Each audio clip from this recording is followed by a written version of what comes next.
ওং সচ্চিদানন্দ সন্দোহ সন্দীপিত কলেবরং সানন্দং জগদানন্দং বন্দে শ্রীনন্দনন্দনম নারায়ণায় ঋষয়ে চ নরোত্তমায় হংসায় সংযত গিরে নিগমেশ্বরায়।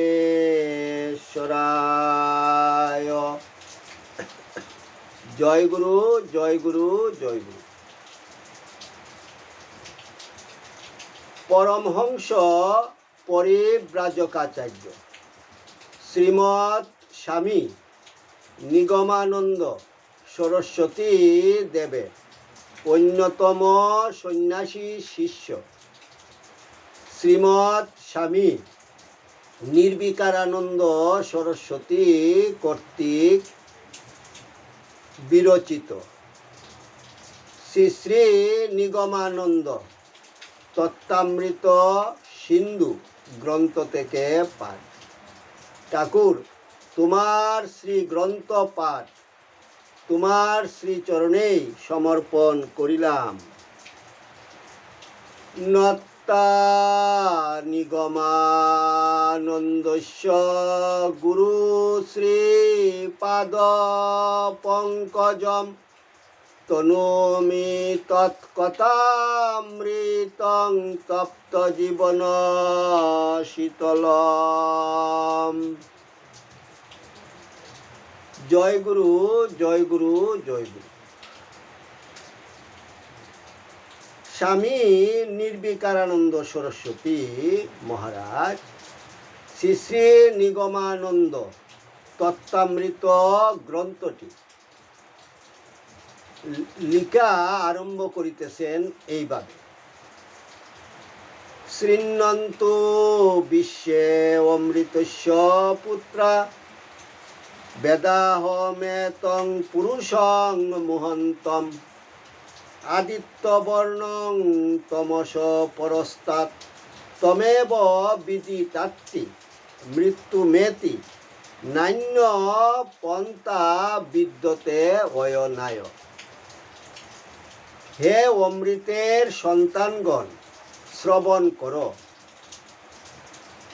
তমসার পরপারে সেই আদিত্যবর্ণ মুহন্ত পুরুষকে জানিয়া আমি মৃত্যুকে অতিক্রম করিয়াছি। তুমিও সেই আদিত্যবর্ণ মুহন্ত পুরুষকে জানিয়া মৃত্যুকে অতিক্রম করো।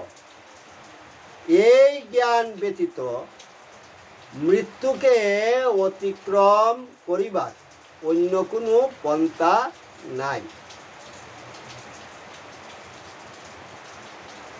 স্বামীজি মহারাজ শ্রী শ্রী ঠাকুর নিগমানন্দের সাধন বৈশিষ্ট্যের বিশ্লেষণ করতে যেয়ে শ্রী শ্রী ঠাকুর নিগমানন্দ সরস্বতী পরমহংসদেবের মৃত্যু তত্ত্ব ও পরলোক সম্পর্কে শিষ্য ভক্তগণকে যে উপদেশ দিয়াছিলেন তাহারই আলোচনা করিতেছেন। সনাতন ধর্মের অন্যতম উচ্চকোটি সাধক পুরুষ শ্রী নিগমানন্দ। তিনি মৃত্যু তত্ত্ব ও পরলোক তত্ত্ব সম্বন্ধেও বিস্তারিত আলোচনা করিয়াছেন, যাহা সচরাচর অন্য কোনো মহাপুরুষের কাছ থেকে পাওয়া যায়নি। স্বামী নির্বিকারানন্দ মহারাজ লিখিতেছেন যে শ্রী শ্রী ঠাকুর নিগমানন্দ সরস্বতী পরমহংসদেব জীবিত কালেই সূক্ষ্ম দেহে নানা স্থানে যাতায়াত করিতে পারিতেন।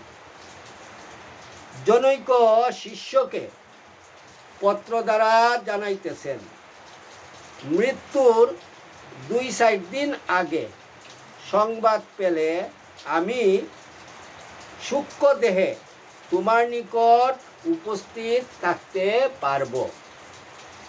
এখন কথা এই যে, যদি নিতান্তই এ জগতে আর দেখা না হয়, তবেই ওইরূপ ব্যবস্থা হবে, নতুবা আমার সঙ্গে সাক্ষাৎ অন্তে পরলোক তত্ত্ব, জীব ও ঈশ্বরের সম্বন্ধ, সাধন রহস্য, মৃত্যুকালে কর্তব্য ইত্যাদি উপদেশ লাভ করে কতকটা তৈরি হতে পারলে তোমার পক্ষে বিশেষ ভালো হতো, আমারও পরিশ্রম লাঘব হতো।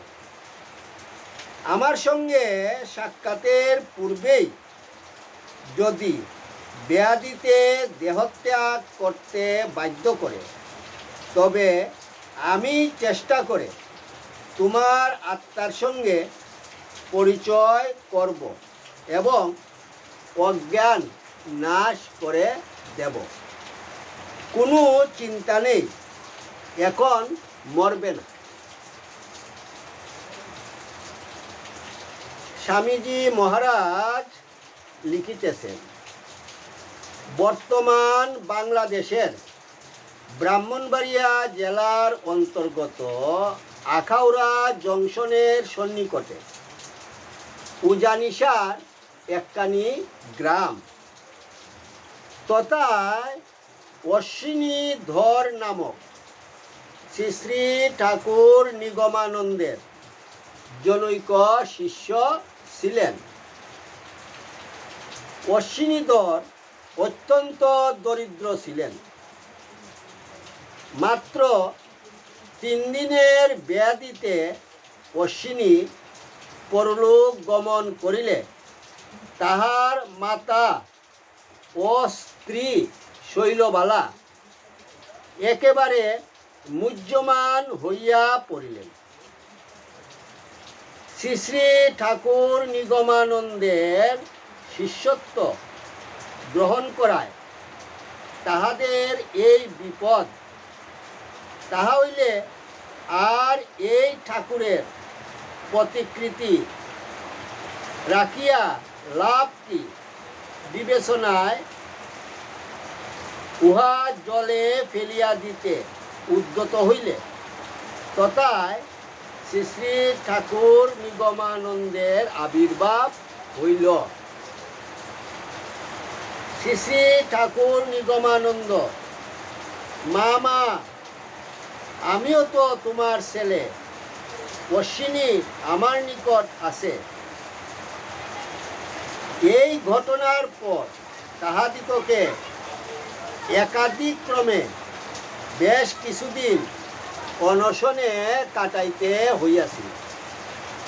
অবশেষে ক্ষুধার জ্বালা আর সহ্য করিতে না পারিয়া শ্রী শ্রী ঠাকুর নিগমানন্দের প্রতিকৃতির সম্মুখে পড়িয়া রহিলেন।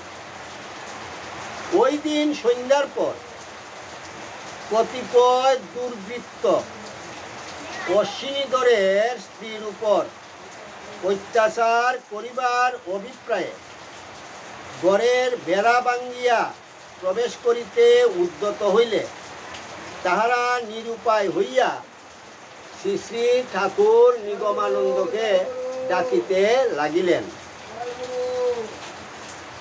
স্বামী পুত্র সর্বস্ব বলতে তুমি আছো ঠাকুর, তুমি ছাড়া কে আমাদের বাঁচাবে? ভগবত বৎসল শ্রী শ্রী ঠাকুর নিগমানন্দ তথায় আবির্ভূত হইয়া তাহাদের খাওয়ার ব্যবস্থা করিয়া ও তাহাদের নিরাপত্তার ব্যবস্থা করিয়া চলিয়া গেলেন। অথচ শ্রী শ্রী ঠাকুর নিগমানন্দ তখন স্থূল দেহে পুরীতে অবস্থান করিতেছিলেন। শ্রী শ্রী ঠাকুরের এইরূপ সর্বত্র বিদ্যমানতার পরিচয় বহু স্থানে বহুবার পাওয়া গিয়াছে।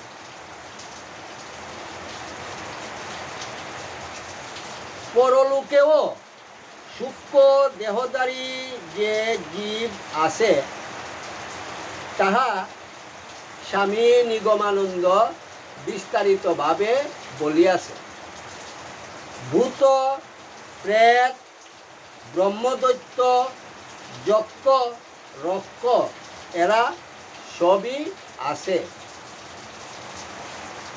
মানুষ যেমন তাদের সমাজ সংসার নিয়ে আছে, ওরাও তেমনি তাদের সমাজ সংসার নিয়ে আছে। তাদের রাজত্ব পৃথক। মানুষের রাজত্ব স্থূল জগৎ নিয়ে, তাদের রাজত্ব স্থূল এবং সূক্ষ্ম দুই নিয়ে। মানুষ স্থূল দেহধারী, আর তাহাদের কেউ সূক্ষ্ম দেহধারী, কেউ বা স্থূল সূক্ষ্ম মিশ্রিত। ভগবানের রাজত্বে যে কত প্রকারের সৃষ্ট জীব রয়েছে তার ইয়ত্তা আছে কি? আমরা স্থূল দেহধারী, কাজেই স্থূল ছাড়া সূক্ষ্মকে সাধারণত বিশ্বাস করতে চাই না। তবে এক শ্রেণীর সূক্ষ্ম জীব আছে, তারা মানুষের হিংসা,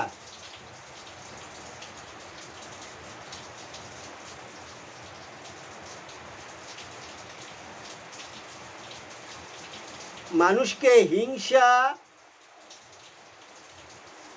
এবং অপকার করতে পারে এবং অনেক সময় তা করেও।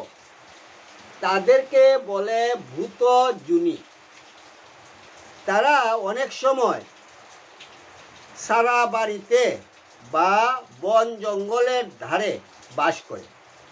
তাদের মধ্যে বিবাহাদি হয়, বিয়ের সময় বাদ্য বাজনাদিও করে, তাদের ছেলেপিলেও হয়। শ্রী শ্রী ঠাকুর নিগমানন্দ সরস্বতী পরমহংসদেব শ্রাদ্ধাদি কার্য সম্বন্ধেও অনেক আলোচনা করিয়াছেন। জীব দেহত্যাগের পর মহানিদ্রায় অচেতন অবস্থায় থাকে। তারপর আদ্য শ্রাদ্ধের দিন পুরো পিণ্ড হয়ে গেলে প্রেত দেহ প্রাপ্ত হয়। পরে বৎসরান্তে সপিণ্ডকরণ হলে পিতৃলোকে উন্নীত হয়। নিরালম্ব অবস্থা হতে প্রেতদেহ প্রাপ্ত হয়ে জীব স্বপ্নের ন্যায় মূঢ়াবস্থায় নানারূপ ভোগ করে থাকে। শ্রী শ্রী ঠাকুর নিগমানন্দ একজন শিষ্যকে লিখিয়াছিলেন, তোমার পিতৃদেবের যাতে এরূপ অবস্থা না হয়, নিরালম্ব অবস্থা থেকে প্রেতদেহ ভোগ করতে না হয়, তিনি প্রেতশ্রাদ্ধের পর আর প্রেতদেহ ভোগ না করে একেবারে পিতৃদেহে উন্নীত হয়েছেন। অতএব তিনি সুখে ও শান্তিতে আছেন। তার জন্য তোমাদের আর কোনো উদ্বেগের কারণ নাই। মৃত্যুর পর জীবাত্মার সূক্ষ্ম শরীরে প্রেতলোকে অবস্থানকালে পুত্র পৌত্রাদির সাদরে দেওয়া দ্রব্যাদি গ্রহণের শক্তি থাকে এবং গ্রহণও করে। যেমন নদীতে তৃণাদি কোনো দ্রব্য চলতে চলতে কোনো আবর্তে আটকে যায়, আবার তাকে একটু সরিয়ে দিলে সে বহুদূর অগ্রসর হয়। তেমনি শ্রাদ্ধেও প্রেতাত্মার ঊর্ধ্বগতি হয়, তবে একে মুক্তি বলে না। বৃষোৎসর্গ শ্রাদ্ধ করলেই যদি জীবের মুক্তি হতো, তবে আর ভাবনা কি ছিল? শ্রী গুরু কৃপায় জ্ঞান ও প্রেমভক্তি লাভ করতে না পারলে মুক্তির আর দ্বিতীয় উপায় নাই। শ্রাদ্ধাদি সামাজিক ব্যাপার, এতে প্রেতের তৃপ্তি হয়। এজন্য আপন আপন শক্তিমতো শ্রাদ্ধ করতে হয়। কিন্তু বৃষোৎসর্গ বা চন্দনধেনু করতে হবে এমন কোনো কথা নেই। শ্রদ্ধাপূর্বক অবস্থা অনুসারে যে কোনো শ্রাদ্ধ করাই বিধি। শ্রী শ্রী ঠাকুর নিগমানন্দ পারলৌকিক গতি সম্বন্ধেও অনেক কিছু বলিয়াছেন। মৃত্যু মানে পরলোকে সূক্ষ্মভাবে অবস্থান। লিঙ্গ শরীর বা সূক্ষ্ম শরীরেই গতাগতি হয়। পঞ্চ জ্ঞানেন্দ্রিয়, পঞ্চ কর্মেন্দ্রিয়, পঞ্চ প্রাণ আর মন বুদ্ধি নিয়ে লিঙ্গ শরীর। লিঙ্গ শরীরের সঙ্গে অভিমান জড়িত না থাকলে আর গতাগতি হবে কার? শাস্ত্রে দেবযান ও পিতৃযান এ দুপথের কথা আছে। দেবযান পথে মৃত্যুর পর অর্চি হতে দিন হতে শুক্লপক্ষে, শুক্লপক্ষ হতে সূর্যের উত্তরায়ণ 6 মাসে, মাস সমূহ হতে দেবলোকে, দেবলোক হতে আদিত্যে, আদিত্য হতে বিদ্যুৎ লোকে। তখন এক মনোময় পুরুষ সেখানে এসে বিদ্যুৎ লোক প্রাপ্ত মানবদের ব্রহ্মলোকে নিয়ে যান। সেখানেতে আর পুনরাবর্তন হয় না। পিতৃযান পথে মৃত্যুর পর চিতাগ্নির ধূম হতে রাত্রিতে, রাত্রি হতে কৃষ্ণপক্ষে, কৃষ্ণপক্ষ হতে সূর্যের দক্ষিণায়ন 6 মাসে, মাসসমূহ হতে পিতৃলোকে, পিতৃলোক হতে চন্দ্রলোকে। যে পর্যন্ত কর্মক্ষয় না হয় সে পর্যন্ত চন্দ্রলোকে বাস করে। যে পথে গমন হয়েছিল সে পথেই পুনঃ ফিরে আসে। অর্থাৎ চন্দ্রমণ্ডল হতে আকাশে, আকাশ হতে বায়ুতে, বায়ু হতে ধূমে, ধূম হতে অন্নে, অভ্র হতে মেঘে, মেঘ হতে বৃষ্টিরূপে পৃথিবীতে আগমন করে। পৃথিবী প্রাপ্ত হয়ে তারা অন্নে অর্থাৎ গ্রহী, জব, ঔষধি, বনস্পতি, তিল ও মাস রূপে জন্মগ্রহণ করে। তারপর পুরুষ সেই অন্ন ভক্ষণ করলে তাই রেতরূপ ধারণ করে। সেই বীজ বা রেত স্ত্রীজুনিতে নিষিক্ত হয়ে পুনঃজন্মগ্রহণ করে। এইভাবেই পুনঃ পুনঃ গতাগতি চলে। এই দুই পথই গতির পথ।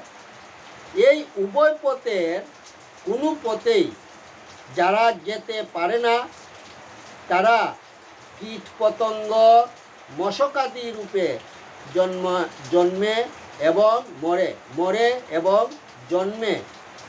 এরই নাম তৃতীয় পথ।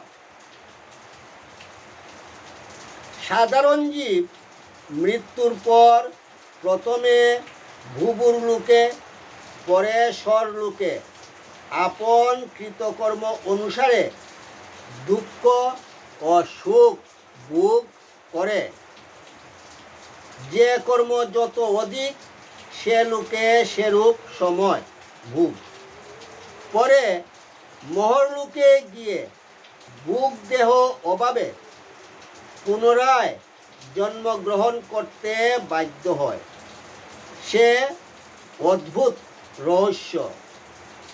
আর যাদের বাসনা কামনা নষ্ট হয়েছে ও সদ্গুরুর বা ভগবানের আশ্রিত ও ভক্তিপরায়ণ অথচ অপরোক্ষ অনুভূতি হয়নি, তারা মহরলোক হতে জন, তপ ও সত্যলোকে উপনীত হয় এবং প্রলয় পর্যন্ত তথায় থেকে ব্রহ্মাণ্ডপতির সঙ্গে ব্রহ্মনির্বাণ লাভ করে।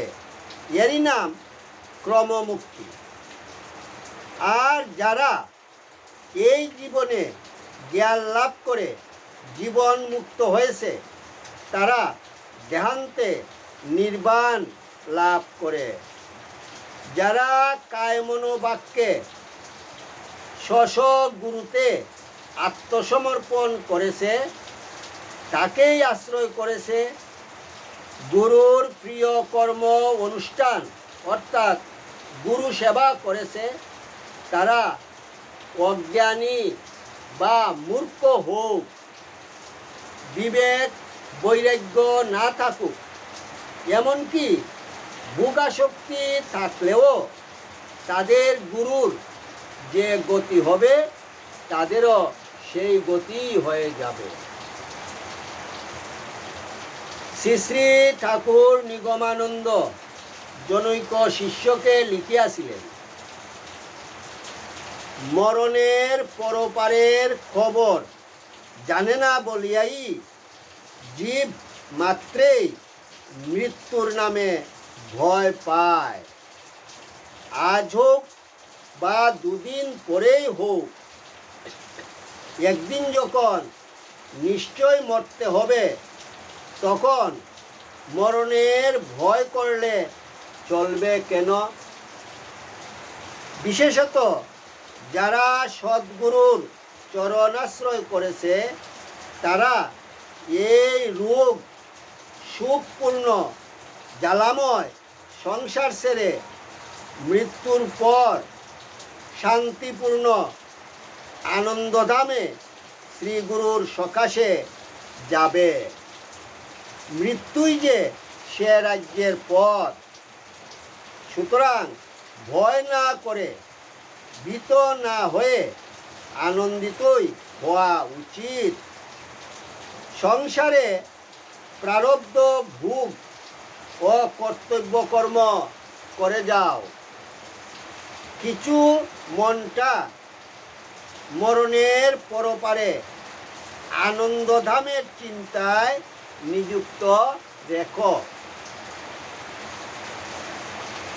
এ জগতে একা এসেছ, একা চলে যাবে, এখানকার কিছুই সঙ্গে যাবে না, কেহ আপন নয়, একথা ভুলিও না।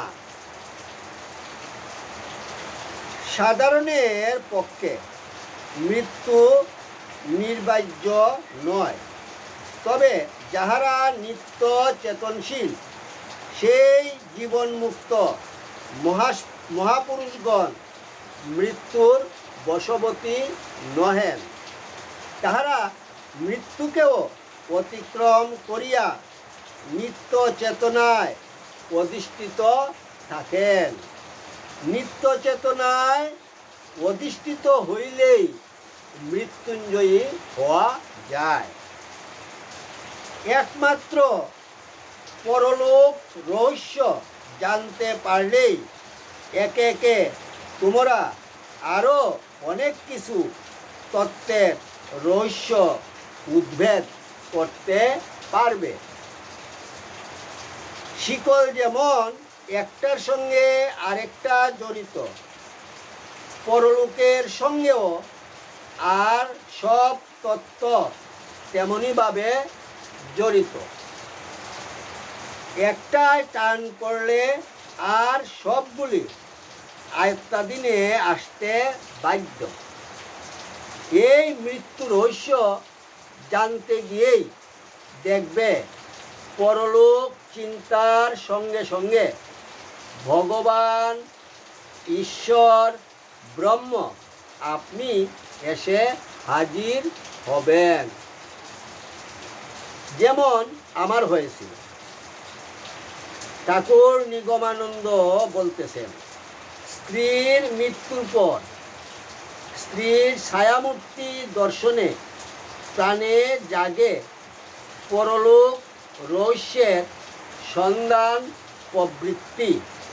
স্ত্রীকে লাভ করতে গিয়েই প্রয়োজন হলো শক্তি সাধনা বা তান্ত্রিক সাধনা।